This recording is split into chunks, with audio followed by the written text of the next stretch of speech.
Money Talks. I'm Cathy Yang, your intel on the Philippine markets and the economy. In the headlines, the Philippine peso falls to its weakest close in history, 59.44 against the dollar. The peso begins trading this morning at 59.43. Jasper Ondap of Regina Capital joins us live. President Marcos returns to the Philippines from Abu Dhabi with the country's first free trade agreement with a Middle Eastern state. We speak with the co-chair of the Philippines UAE Business Council of PCCI, June Palafox, on what it means for the Philippines. And the World Bank sees Philippine growth above 5% until 2027 as it projects the country to be the second fastest growing economy in Southeast Asia.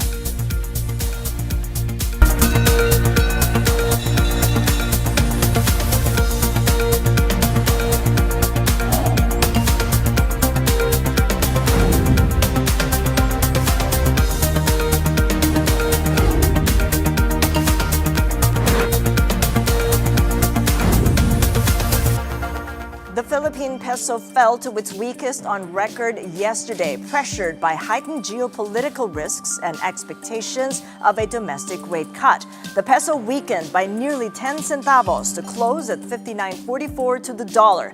It hit an intraday best of 59.35 and an intraday worst of 59.45. This surpasses the record set just last Wednesday when the local unit closed at 59.355 against the greenback.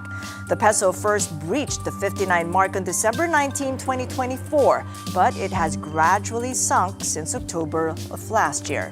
A Forex trader said the dollar is gaining demand amid concerns over U.S. President Trump's tariff threats against Iran and its trading partners.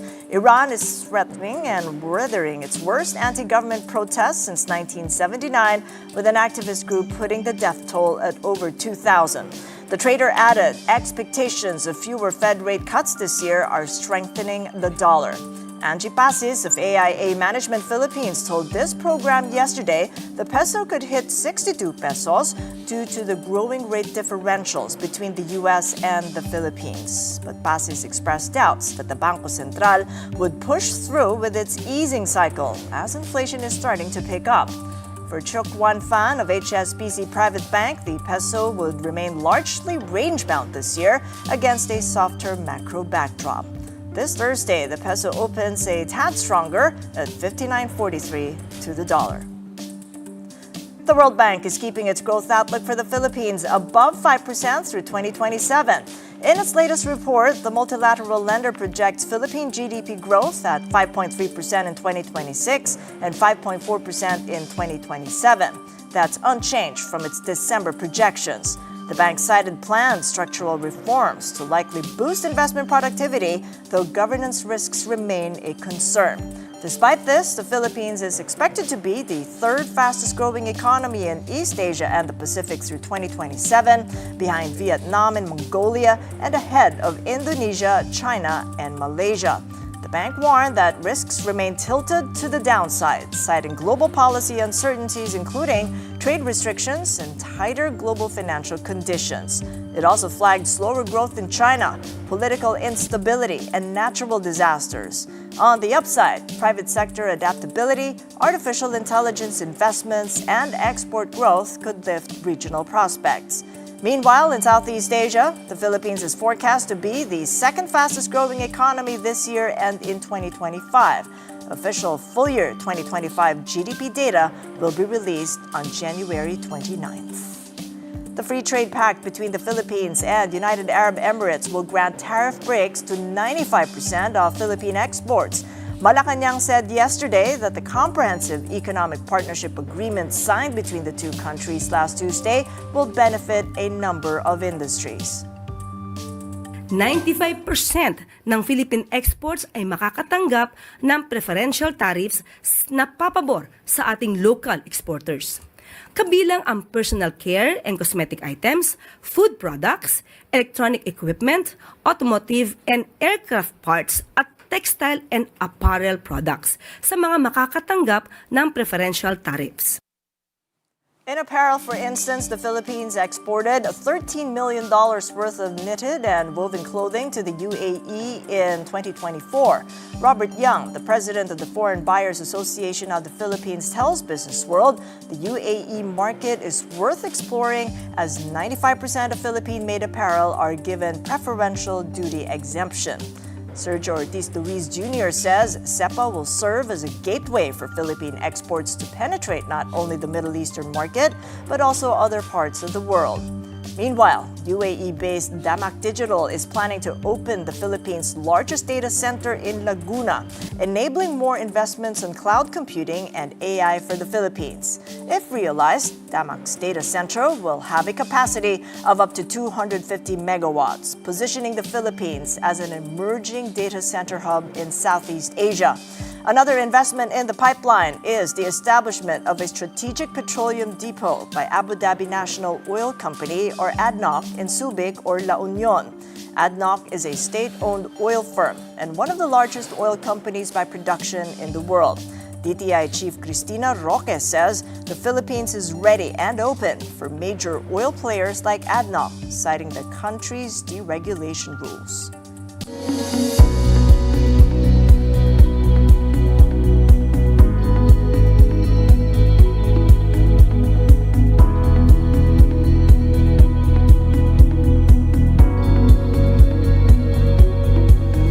Back from his two-day working visit in the United Arab Emirates, President Marcos said he took part in discussions on a future-ready world with other heads of state and government.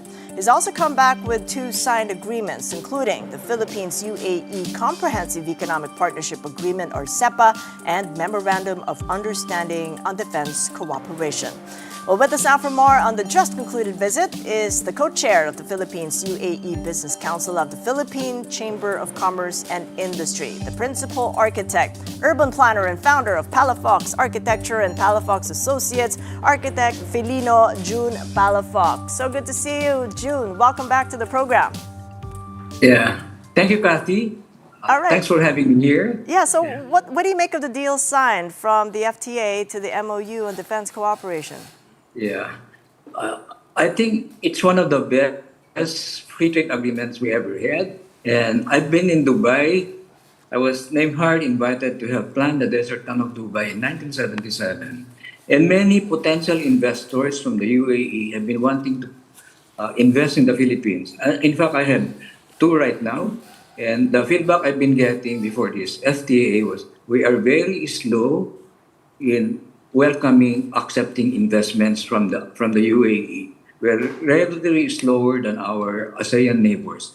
Why is that, June? Really interesting that you make a mention that their main criticism is that we are slow. We are very slow. That's compared to our ASEAN neighbors. And I think red tape is one of them. We are a restricted economy. I think we should open it up. UAE, especially Dubai and Abu Dhabi, they have investments all over the world, including the US. And I think Singapore, Malaysia, Indonesia are way ahead of us. Investments from the UAE, even Vietnam, because of our bureaucratic red tape and restrictive laws and relatively higher taxes. That was the feedback I'm getting from potential investors from the UAE. And I thought the concern was it's a slowing economy that we're facing. I mean, our economic growth forecasts have since been ratcheted down from the government to the private sector. And it's happening at a time that our ASEAN neighbors are bumping theirs up, including Vietnam, as you mentioned, as well as Singapore. Is it hard to sell the Philippines these days to foreign investors? Yeah, it's really, of course, the scandal. They're very aware in UAE. There are about almost 1 million Filipinos now in the UAE, and I was the first. My family was the first Filipino family in Dubai. And significance of this also is Dubai, Abu Dhabi, the UAE is a gateway to the Gulf cooperation countries. That includes Saudi Arabia, Qatar, Kuwait, and also the rest of the Middle East and North Africa, and also to Eastern Europe.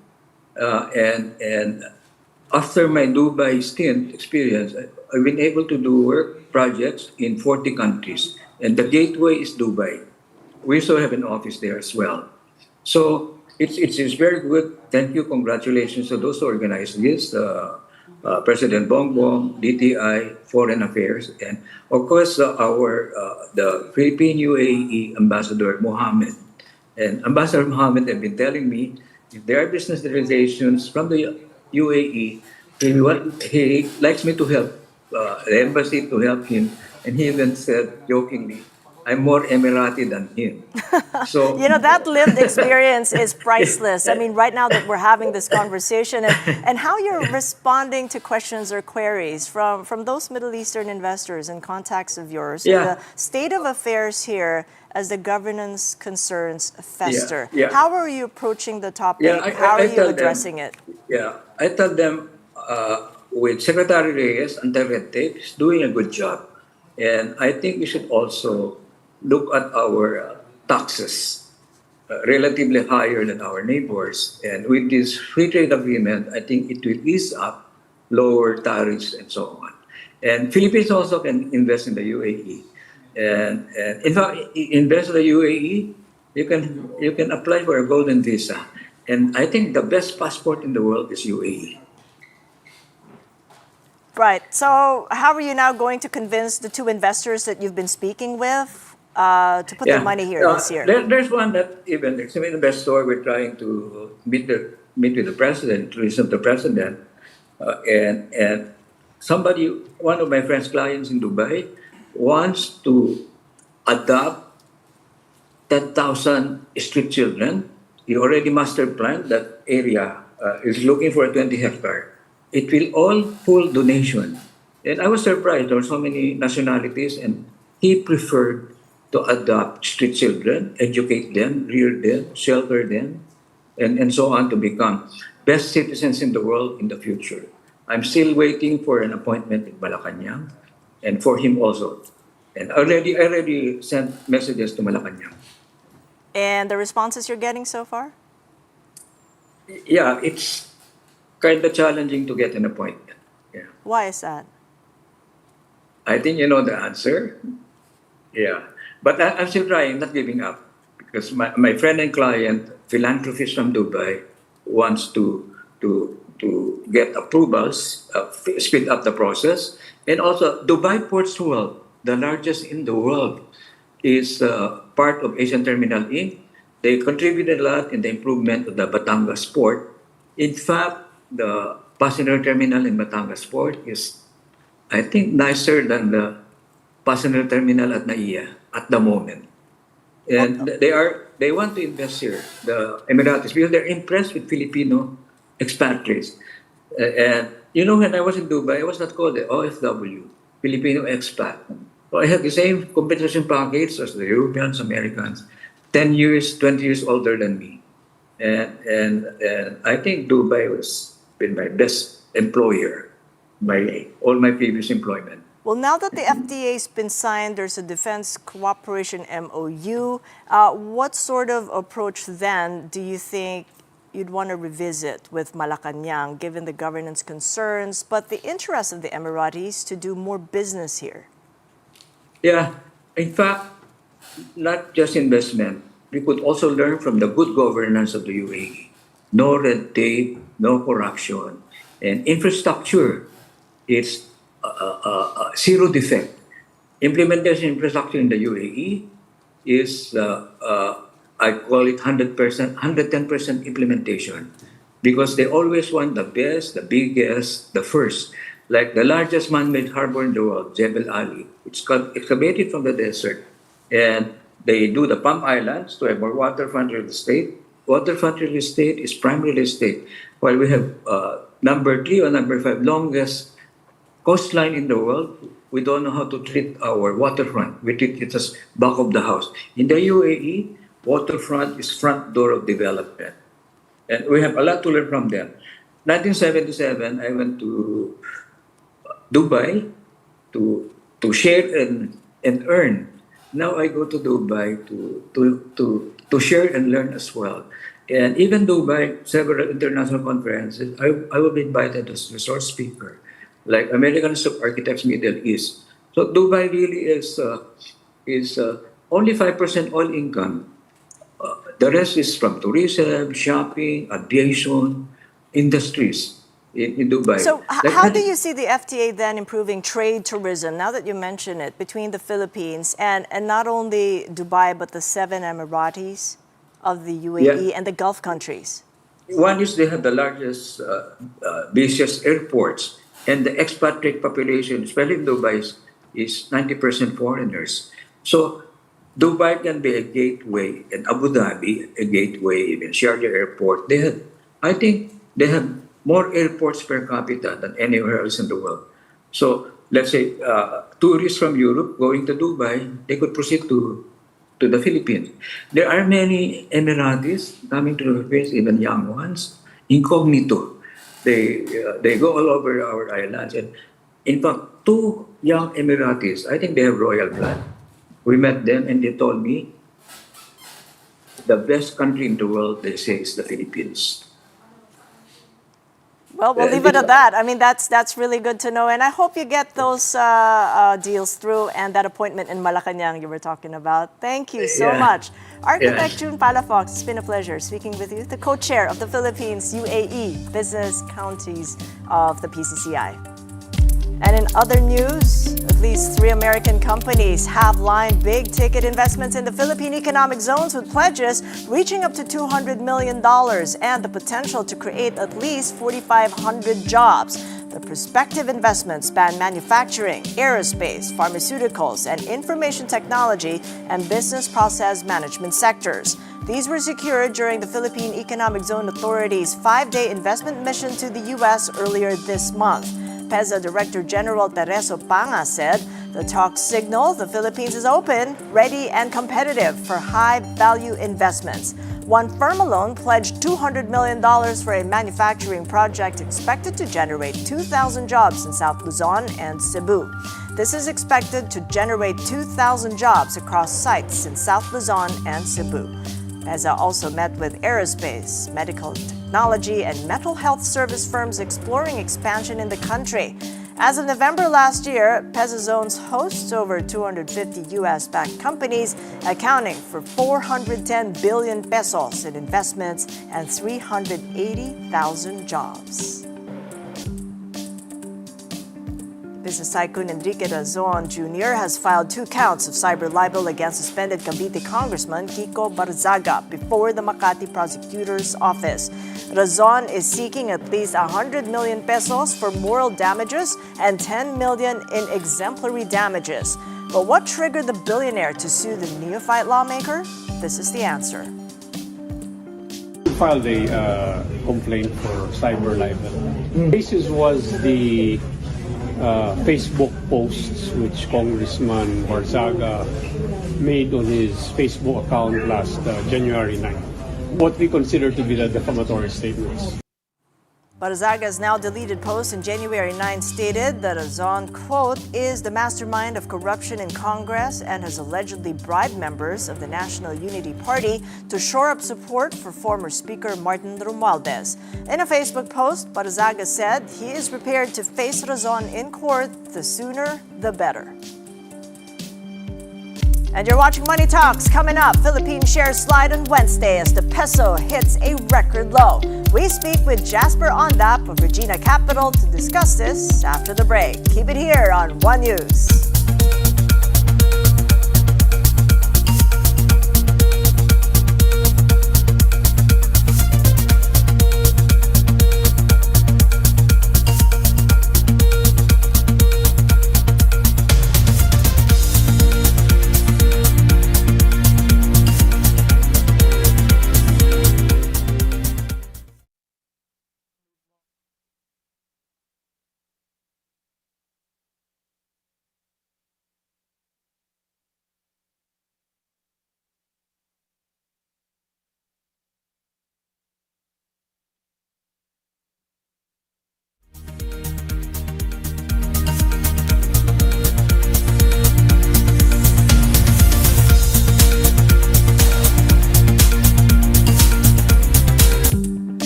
Welcome back to Money Talks. I'm Cathy Yang, heading to the markets. Tech stocks retreated yesterday, Wednesday, dragging U.S. equities. The Nasdaq tumbled 1%. S&P 500 slid by 0.5%, and the Dow fell by 0.8%. Investors remain concerned about high valuations and additional regulation causing Wednesday's drop.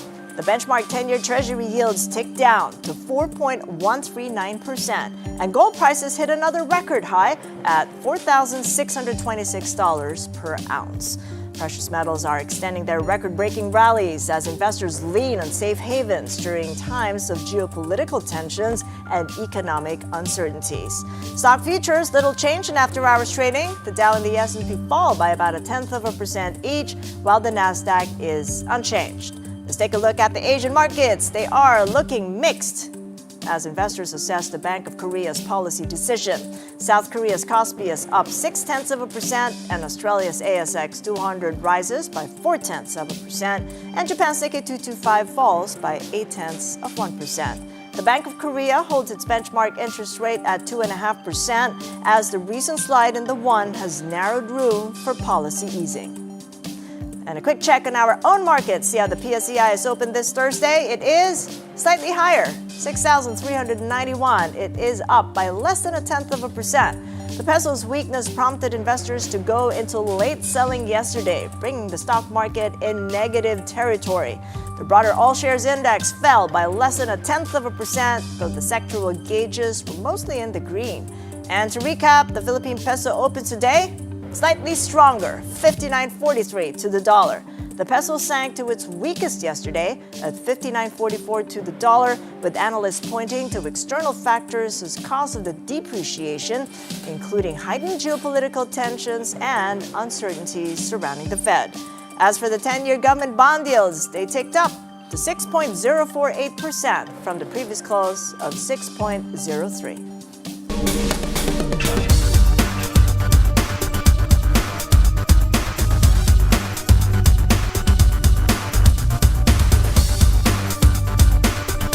Joining us now is Jasper Ondap, equity analyst at Regina Capital Development Corporation. Good seeing you again, Jasper. Welcome back to the program. Hi, good morning, Cathy. Thank you so much for having me. All right, so what do you make of the peso's record fall on Wednesday and the impact it's having on equities?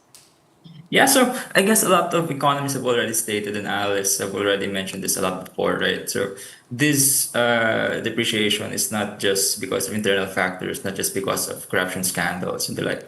It's really more on external factors that we've seen. If you have seen like the US dollar index for the past few days, it's also risen up. And if we cross check it to different currencies, the USD JPY, the Canadian dollar, and even the Swiss franc also rose. So that's, I think, what's happening. It's just a bit of a stronger dollar. And when it comes to the market, what we usually see is when that our currency actually depreciates, it prompts selling from our foreign investors because of the currency risk, and they are putting more. They're putting more risk as they put more dollars in our country, right? Is the peso But- at 60 a risk? Yeah, definitely. Why? Because if you consider, if we look back a year ago, maybe a few years back, we have reached like our currency was at 58 levels.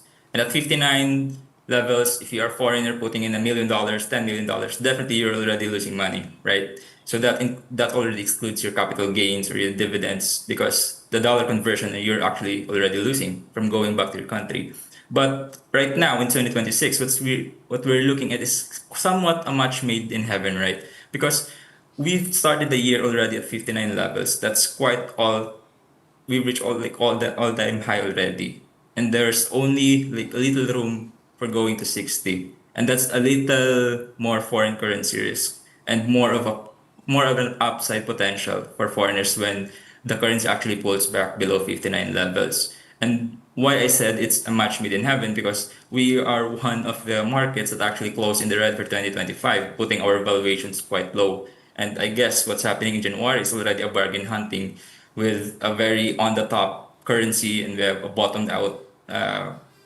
quite bottom out market already, right?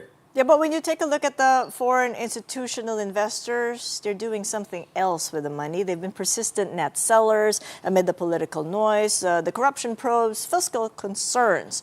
So how are you looking at the FIIs for this year? Is there going to be a change? And how does the Philippines compare with the rest of the ASEAN right now? Yeah, so definitely I'm pretty much optimistic all the time when it comes to foreign investors, right? So when our foreign institutional investors flows, we're really, since 2021, we've already been net selling since 2021 to 2025. That hasn't changed. It's really foreign net selling. But if we compare ourselves to our neighbor peers who are already net selling more than $5 billion a year, $3 billion, $2 billion a year, the Philippines only has or not even reached the 1 billion mark in foreign net selling. And that gives us quite of a silver lining, putting us a better edge. Is that an optimism that we see? And for 2026, we've already seen that even the peso has started at 59 levels. We've seen foreign net buying for a couple of days now and weeks. Last week, we've seen $2 billion pesos in foreign net buying. And Monday, we've seen 500 million. Tuesday, another 500 million. Yesterday, we have almost reached 300 million. And if that's not an optimism for investors, then what is it? Is it just bargain hunting? They're just buying because our market is low. That's something we have to look Yeah, in forward. its early days. We got about a minute. So which sectors do you think would be most attractive right now? Is it the financials, property, consumers, utilities, REITs, given the combination of lower rate expectations and still soft growth? Yeah, so we're looking at economics. We're looking at benign inflation, still sitting below 2%. So a lot of our consumer staples are actually giving up pretty good dividends, pretty much standard growth with above close to 10%. Some are even exceeding 10%. So consumers might be there, as well as the banking sectors with a little room only for easing. So easing cycle might be over, putting banks at the higher end. Next would be REITs, probably REITs because the yields are quite attractive. They compare it to the 1 year returns now of certain fixed income securities. And I Alright. guess a lot of those are to look forward this year. Okay, we'll keep tabs of those. Thank you so much, Jasper Ondap of Regina Capital Development Corporation. And that is it for Money Talks. I'm Cathy Yang. Catch us again tomorrow, 9:30 a.m. Kapatid, we are one news, all sides, all the time. Have a great day ahead.